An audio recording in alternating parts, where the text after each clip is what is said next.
Fueled by Deathcast.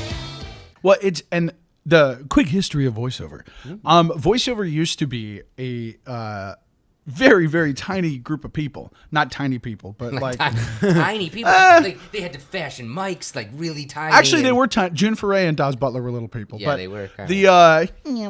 So back when voiceover, obviously, animation has only been around since 1928. The first talking cartoon was created by Walt Disney. So Walt Disney was the first voice actor. He did the voice of Mickey, and he created an industry. And because vaudeville existed and radio existed well before animated cartoons, they pulled in a lot of radio stars.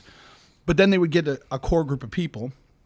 And when it first started, it was like Mel Blanc, June Foray, Daz Butler, Paul Frees, and a handful of others. Right. And they were just used time and time again. Yeah. So that takes you basically from like the 30s to the 50s.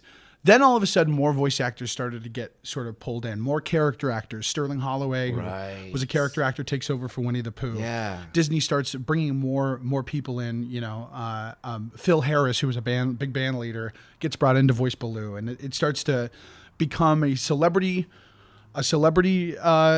field. Yeah. And then also a field of just voiceover professionals. Yeah. Into Saturday morning cartoons, when all of a sudden what used to be a couple channels on television and maybe some commercials, like once in a while Tony the Tiger would come up and be like, they're great. Right. But now, the 70s and the 80s, when cartoons start being a thing that's every day, and a whole day once a week, they had to blow open the field and get as many voice actors in. And so a bunch of people got into the business in the 70s and 80s. A lot of them were musicians. A lot of them were stand-up. Yep. A lot of them were actors who, were doing on camera. And voiceover was not a thing that they wanted to do.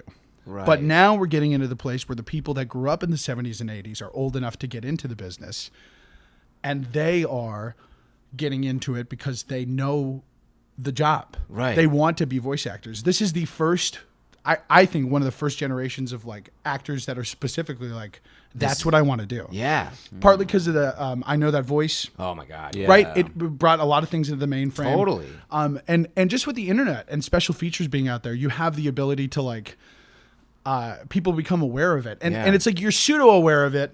There's this Reddit meme that I love that's like going through the credits of The Lion King, and the bottom it's like additional lion voices, Frank Welker. And someone on Reddit's like, all the lions in The Lion King were voiced by some guy named Frank. Never stop dreaming, you know. And then under that, some guy who's just a super fan is like, Frank Welker was the voice of Megatron, Fred on Scooby-Doo. Yeah. Cujo. Yeah. You know, like, have some respect. He's your childhood. Yeah. And it's like people take a real serious stance on it. I think it's a really cool time because this is the time that everyone is just like so passionate about being a fan and being somebody who's a fan, and I guess also providing things to have fans of. Yeah. Has been a real trip. Yeah. And speaking on as a kid from the 80s too, like animation, like you said, it was the Saturday morning cartoons or it was the weekly show. We live in this age now where animation is everything. It's our prime time. It's our highest selling movies. It's our highest selling movies. It's everything. And we get a lot more of the insight of this industry thanks to this boon of animation. Like, I want to say, thank you to Disney, because as a Disney fan, when they've went back into their vaults and have released some of these movies again on Blu-ray, the special features are amazing. Yeah. Being able to see, the voice actors, working on like Cinderella or Sleeping Beauty, and seeing that behind the scenes that you've never seen these nuggets of information before. And Disney's so great at, dusting off all these old things and like putting them in the Blu-rays. This is amazing. why I love talking to Jeff, because he's like on the same level when it comes to the voiceover nerdery.